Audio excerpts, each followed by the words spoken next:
भूत। शिखा की नई नई शादी हुई थी। उसका मायका और ससुराल दोनों कानपुर में ही थे, इसलिए उससे मिलने उसके भाई अक्सर आते जाते रहते थे। ये बात शिखा की सास मीना को बिल्कुल पसंद नहीं थी। मम्मी जी, आज राहुल भैया आ रहे हैं। कौन? तेरे चाचा का लड़का? जी मम्मी जी। अरे पर वो तो दिल्ली में रहता है ना। हाँ मम्मी जी, उन्हें कल सुबह दिल्ली के लिए निकलना है, तो वो आज मुझसे मिलते हुए कल सुबह यहीं से निकल जाएंगे। हमने तो धर्मशाला खोल रखी है ना। कुछ कहा क्या मम्मी जी? मैंने कहा हाँ हाँ, आने दे तेरे भैया को, जमकर खातिरदारी करेंगे। अब तो कुछ करना ही पड़ेगा, इससे पहले कि मेरा घर धर्मशाला बन जाए। ये कैसी बातें कर रही हो मीना? सच ही तो कह रही हूँ।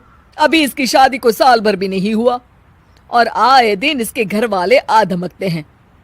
अरे तो क्या हुआ, वो इसी शहर में रहते हैं तो हाल चाल लेने आ जाते हैं।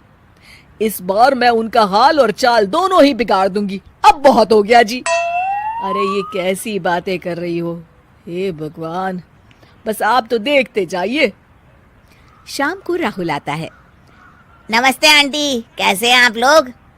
हम लोग तो ठीक है, तुम कैसे हो बेटा? मैं भी अच्छा ही हूँ आंटी। बस आज रात के बाद नहीं रहोगे। चलिए भैया, मैं आपको हमारा घर दिखाती हूँ। रात में खाने के टेबल पर शिखा, रोहित कहीं दिखाई नहीं दे रहा।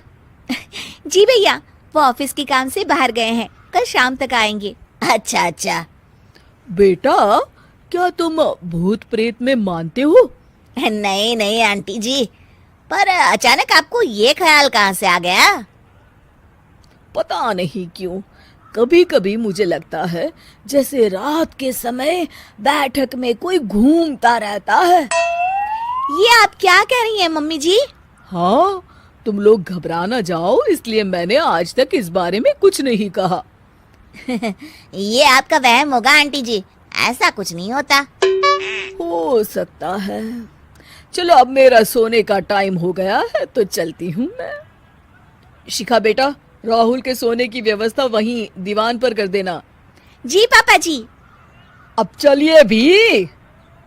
अच्छा, तो बैठक में सोने वाले हैं साहबजादे।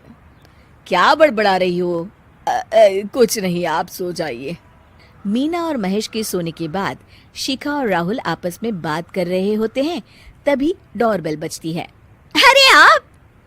सरप्राइज! काम जल्दी खत्म हो गया तो मैं आज ही चला आया। ये तो बहुत अच्छा किया। देखिए राहुल भैया भी आए हुए हैं, आप दोनों का मिलना भी हो जाएगा। कैसे हो रोहित? मैं तो ठीक हूँ भैया। शिखा, मैं भी आज यहीं सो जाता हूँ, राहुल भैया से बातचीत भी हो जाएगी। अच्छा अच्छा, ठीक है। मीना आधी रात को उठती है, कंबल मुंह से पैर तक ओढ़ के डंडा लेके बैठक में आती है और देखती है दीवान पर चादर ओढ़े कोई लेटा हुआ है। देखो तो कैसे मजे से सो रहा है बहन के ससुराल में। मीना ताबड़तोड़ 4-5 डंडे मार देती है। अरे मर गया, अरे बचाओ बचाओ, कौन है? मीना जल्दी से अपने कमरे में भाग जाती है। हे भगवान, ये मैंने क्या किया? ये रोहित कहाँ से आ गया? लगता है ये नालायक राहुल मेहमानों वाले कमरे में सो गया होगा। आज तो इसकी खैर नहीं। उधर बैठक में, अरे क्या हुआ रोहित? मैं बाथरूम में था, तुम्हारे चिल्लाने की आवाज सुनी। पता है भैया, मैं सो रहा था, अचानक से कोई आकर मुझे डंडे मारने लगा। ये क्या कह रहे हो? लगता है तुम भी आंटी की तरह भूत प्रेत में मानते हो। नहीं नहीं भैया, सच में कोई आया था। मैं तो जा रहा हूँ मेहमानों वाले कमरे में सोने के लिए। इस समय अपने रूम में जाऊंगा तो शिखा की नींद खराब हो जाएगी। ठीक है भाई, जाओ तुम, जहाँ तुम्हारा भूत डंडा लेके ना आ सके। थोड़ी देर बाद मीना कंबल ओढ़ के डंडा लेकर मेहमानों वाले कमरे में पहुंच जाती है। वो बिस्तर पर सोए रोहित को फिर डंडों से मारने लगती है। अरे मर गया, अरे मर गया। तू भूत प्रेत में नहीं मानता ना? ये ले, अब डंडे खा। हैं? ये तो माँ की आवाज है। रोहित कंबल खींच देता है। बेटा तू! अरे ये क्या कर रही हो माँ? मार मार के मेरा भरता बना दिया आपने। माफ कर दे मेरे लाल, मैंने तो तुझे ही मार मार के लाल कर दिया। मैं तो उस राहुल के बच्चे को सबक सिखाना चाहती थी। राहुल भैया को? हाँ बेटा, मुझे लगा अगर उसे डंडे मारूंगी तो शिखा के मायके वाले यहाँ आना छोड़ देंगे।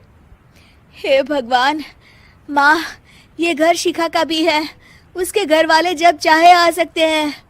हाँ बेटा, आज मुझे भगवान का इशारा समझ में आ गया। मैं कितना गलत करने चली थी और अपने ही बेटे को चोट पहुंचा दी। अब चुपचाप जाके सो जाओ माँ, और किसी को कुछ बताने की जरूरत भी नहीं है। शिक्षा दूसरों का बुरा चाहने वालों के साथ भी बुरा ही होता है।